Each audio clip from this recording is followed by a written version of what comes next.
President Bola Tinubu is set to reshuffle his cabinet, possibly before the 1st of October, according to spokesperson Bayo Onanuga. While no specific timeline has been given, some ministers are expected to be dropped, with others reassigned to different ministries. At the recent Federal Executive Council meeting, the president directed ministers to actively communicate achievements of his administration, urging them to overcome social media and media reluctance. Now, Tinubu's cabinet, one of the largest since 1999, has faced criticism for its size and political appointments, sparking concerns over the cost of governance. So cabinet reshuffle, let me tell you, I don't have any timeline. The president has expressed his desire to reshuffle his cabinet, and he will do it. I don't know whether he wants to do it before October 1, but he will surely do it. So that's what I will say. He has not given us any timeline when he wants to do it, but he will do it. He has expressed his plan. He wants to do it. He wants to reshuffle. Joining us now is non-commercial whistleblower Madishew. Good morning, Mr. Madishew. Thank you very much for joining us. Hello, good morning. All right. The good news, is this good news that the president is looking to reshuffle his cabinet on or before the 1st of October? I mean, it's not yet confirmed date, but do you find this as good news? Well, I would rather read the good news Bible, because out of it I will draw so much wisdom and knowledge and guidance in the good news Bible, not the good news from the villa that has never been good. And in any event, can you please remind me that there is a cabinet in place? I thought there is none. Looking at what we are going through in this country, you will never believe that there is any cabinet. And if he is going to reshuffle his cabinet, what are the reasons? Non-performance, or failure, or mistaken identities? If he is going to reshuffle the cabinet based on non-performance, it means it's a case of a pot calling kettle black, because he also represents absolute, total, colossal failure. There is nothing about Tinubu that he will point out at a minister that I am dropping you because you have failed. Because he has also failed the nation woefully, completely, entirely, round the clock. He is presiding over a failed nation. So please excuse me. If there is any cabinet in place, I need to be reminded. I don't know about one that is existing. Are you saying, Mr. Madishew, that of all the ministers that form a part of President Bola Tinubu's cabinet, that there is not one that you can say has done a relatively good job? Well, a minister or a group of ministers are supposed to portray what they have done for the country. If there were a cabinet in place, a functional, reliable, dependable, competent, qualified cabinet, we shouldn't be in this abject poverty. We shouldn't be in this insecurity. Educational institutions collapsed. Health institutions collapsed. Penury all over the horizon. People live in abject poverty. Nobody is sure at home, in the industry, in workplace, even in cemetery. People have been pauperized. 200 million people facing poverty, 134 million people in abject poverty, 44 million children out of school, 75 million Nigerians are hypertensive. Of them, only 20 are on medication. The remaining are aware that they have hypertension, but they can't afford the money. I can continue ad infinitum. So what is there to celebrate? What is there to change? I think rather than changing the cabinet, he should increase the cabinet. Like I would recommend him 3 people for employment. I recommend that he appoints Yahaya Bello as the Minister for Finance so that he can continue from where he stopped. He can also appoint Shein, his son, because what is the difference between Shein and a minister? He flies presidential jet. He attends cabinet meetings, federal cabinet meetings. He inspects guard of honors. I saw him in Maiduguri where he donated 500 million naira. He was received by the governor, by all permanent secretaries, by all commissioners. Commissioner of police were there, other security agents were there. He was inspecting a guard of honor. He should appoint his own chain as what as the chief of staff and add him another portfolio of minister for culture so that he can hold as many parties as he can. I can also recommend that he appoints Rarara, that Hausa musician who only promotes people that are of questionable circumstances. I think that will make the cabinet look better. Yeah. I mean, Madishew, there's so much to unpack from what you've said, you know, and speaking about the president's son, you know, I did also see, you know, those videos or that clip, you know, of him getting down from the airplane, you know, and, you know, there are people lined up to shake his hand, you know, I think also with the son of the vice president, I believe, I'm not sure who that was, but pretty shocking, very, very shocking. But let's, you know, go further. Do you think that the time we've spent with the current administration is enough to rate the performance of these ministers? Should they maybe be given a little more time? They've not been there for up to 2 years. Should they be given a little more time, you know, so that we can then see, you know, how much change they've been able to bring to the Nigerian people? The gestation period for every soul is 9 months. A baby is kept in the mother's womb for a maximum of 9 months. And once at gestation, it is expelled. That should be the yardstick and the parameter and the scale of assessing every human action. If within 1 year, 6 months, almost twice the gestation period of a human being, a minister or a cabinet or a regime cannot make or impact positively on people, then that cabinet, that set of people, that president should bury their heads in shame. Nigerians have never had it so bad. Under Tinubu, it has been funny budgets. He signed a budget where a borehole will be sunk at 193 million naira at Akpabio's constituency. Same Tinubu signed a budget where 185 million naira will be spent to sink one single borehole. Under Tinubu, you find extra budgetary unappropriated, unapproved expenditure. Example, the purchase of the aeroplane without a single appropriation, and he said Nigerians to hell with you. Under Tinubu, we see his wife, an unelected wife of the president, allocated 701 million from taxpayers' money. As if she's doing anybody a favor. Last week, I saw her doling out 50,000 naira to 1,000 people. So I told her, what of the balance? Because that money, 701 million naira given to her, is illegal, is immoral, is unconstitutional, is unacceptable. Therefore, if she has given out 50,000 naira to 1,000 people, we are waiting for her to return the balance because that money is not supposed to be spent by her. We've seen so many scandalous expenditures, some of them nonsensical, stupid, and dangerous being incurred under Tinubu, all in the name of democracy. For us, for majority Nigerians, Tinubu and his cabinet represent industrial tragedy. It represents failure. It represents breach of trust. It represents uncertainty. It represents man's inhumanity to man. Yeah, well, I mean, assuming that he still goes ahead, you know, because Bayo Onanuga is not even sure if this will happen or when this will happen. But if he still goes ahead with a cabinet reshuffle, would you suggest taking people and, you know, placing them in different ministries, you know, just moving the pieces? Or would you suggest replacing all these ministers completely with new heads?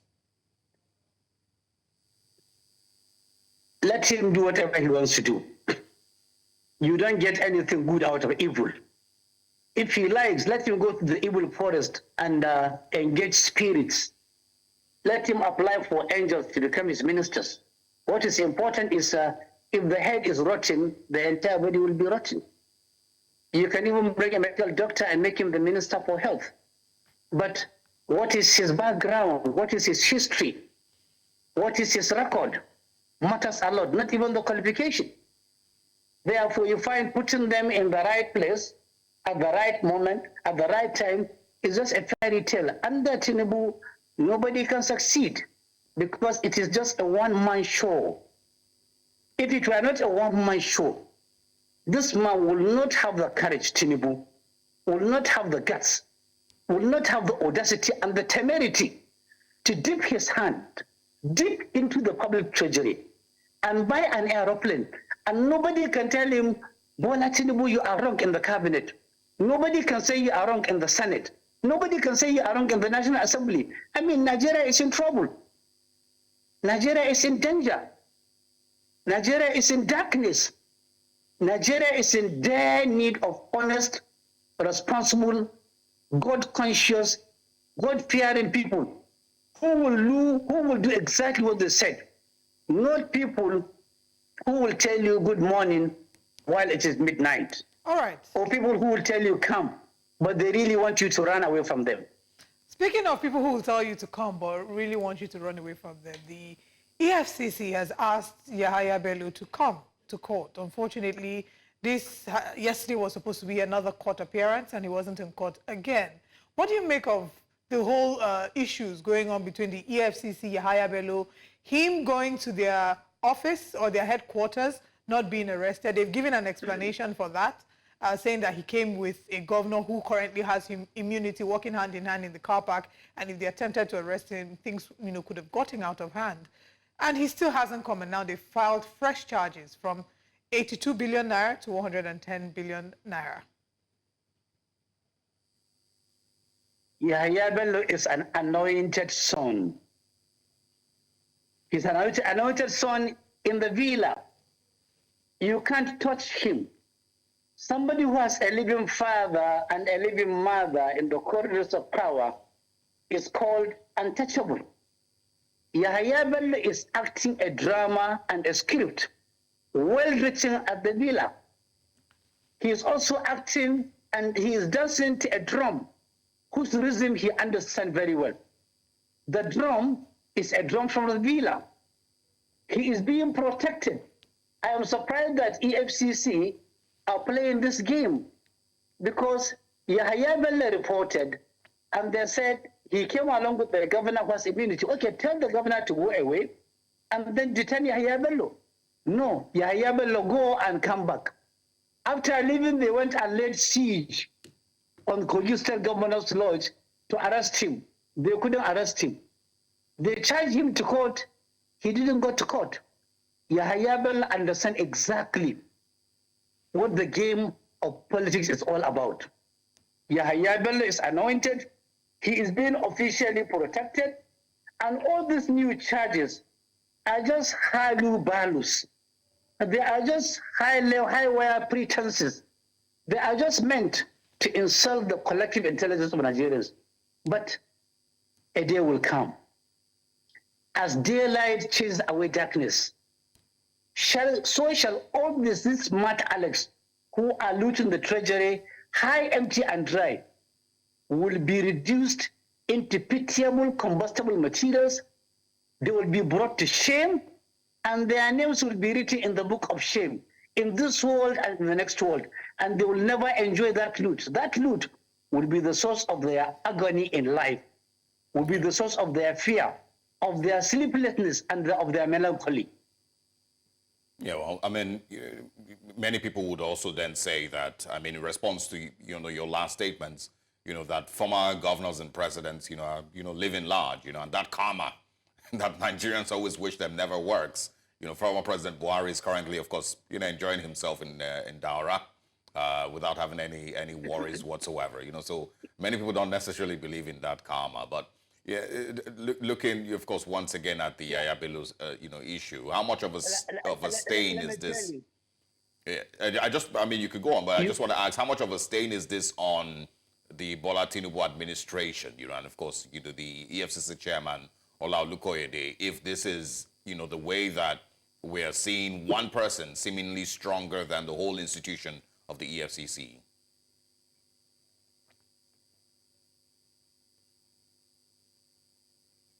You remember the Bible and the Quran gave story of Pharaoh, the biblical Pharaoh. Pharaoh had a field day. He killed, he maimed, he incapacitated, he sent fear, he looted, he made himself look like a god, as if tomorrow will not come. But when tomorrow came, and when karma came to play, look at how Pharaoh was subsumed, annihilated, taken away, and killed on account of his own past. Buhari may be enjoying in Daura now, along with all his looting ministers. Bola may be enjoying now, may be enjoying even thereafter. But karma is real. Ask Mobutu Sese Seko. Karma is real. Ask Saad Bari. Ask Hisan Fabri. Ask Gakuno Wadai. Ask so many of them, they are there. Karma is real, it will come to Nigeria. It will come to the villa, it will go to Daura, it will go to every house of a betrayer. It will go to every city, it will go to every village. You and me are waiting to laugh. Last, we shall laugh loudest. We shall watch from the comfort of our rooms how these people are going to be reduced into people that are deserving no sympathy, into people that thought tomorrow will not come. Tomorrow will visit them, and it will visit them with no mercy, with no compassion, and with no consideration. Right. Let's move away briefly from Yahaya Bello to see what's happened with Nnamdi Kanu's case. We've seen that the judge has recused herself from the case. Wanted to find out your thoughts regarding how the matter has been handled so far. It's been on for the longest time. He's accused the court of being biased and saying that if the DSS does not subject itself to the rulings of the court, he can understand that, but that not the court itself being biased and not obeying the decisions of the Supreme Court. So what's your thought regarding how Nnamdi Kanu's case has been handled? Over and over again. And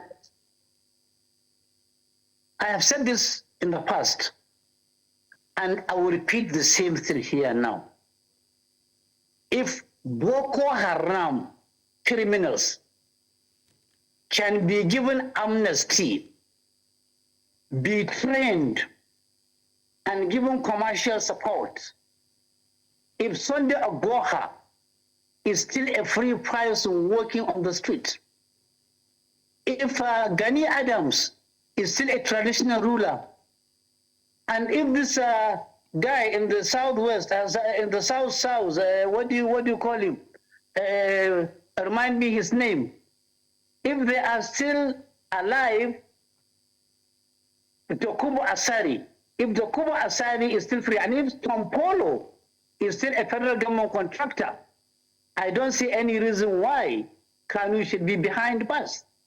They have committed more crimes than being alleged to have been committed by Nnamdi Kanu. If Kanu cannot be released on the basis of legality, he should be released on the basis of equity, fairness. If he cannot get justice, at least he can be given freedom based on equity. Because these people that have criminal records all over the horizon have committed more crimes than Kanu, than what Kanu is being alleged to have committed. Therefore, for me, keeping Kanu behind bars is immoral, is illegal, is unconstitutional, is a crime, and he's being cherry-picked for persecution. For now, he is being persecuted. Luckily, it will go round. One day, there will be the people that will be persecuted, and we'll celebrate that. We'll remind them that when Kanu was behind bars, you were in charge. Your children were in charge. Your daughters were in charge. Your uncles and parents were in charge. Therefore, now, keep quiet, remain silent, enjoy what you have subjected other people to enjoying in the past. Yeah. Muhammadu, in the interest of time, I don't know if you can squeeze in, two of your thoughts, into this, the time that we have left. I want you, to quickly share your thoughts on, because I've seen, what you put out concerning the Edo State elections and how that turned out. But I also find your views very interesting concerning the current governor of Zamfara State. Of course, his accusations to Bello Matawale of, allegedly aiding banditry in the state. So if you can quickly share your thoughts on Edo State and maybe also on Zamfara as quickly as possible, we would love to hear you. In Edo, we saw the miscalculations of Obaseki, especially in relation to his deputy governor, that eventually made it possible for other people to key in and made it impossible for him to have a successor. He has paid a supreme price. But then the totality of the election was the usual APC fraud. There were clear substitution of votes. There were riggings, there were clear vote buying. APC keyed into the poverty that people are facing and were giving out 1,000 naira, 10,000 naira for people to vote. But then, whatever is obtained by fraud will go away through fraud and will not succeed. On Zamfara, yes, I told Dauda Lawan, stop blaming Matawale for the issue or on the issue of banditry. Concentrate, make a difference, show the difference between you and Matawale. Give Zamfara people good governance, give them good education, good health care, good infrastructure, get people employed, do youth employment program, ensure that you invest in security. Don't loot people's money, don't steal people's money, because that will make you look different. And I told him, there are billions of public opinions, mostly negative, on who? On Matawale. That is enough for Matawale to harvest for the rest of his life. He should allow that public opinion to decimate Matawale.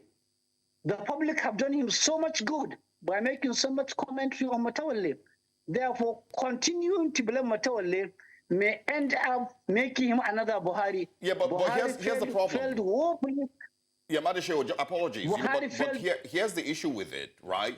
So Bello Matawale has reacted, and of course denied those allegations. He's also said that, the governor should go swear by the Quran if he's certain of what he's accusing him of. But we live in a country that has laws.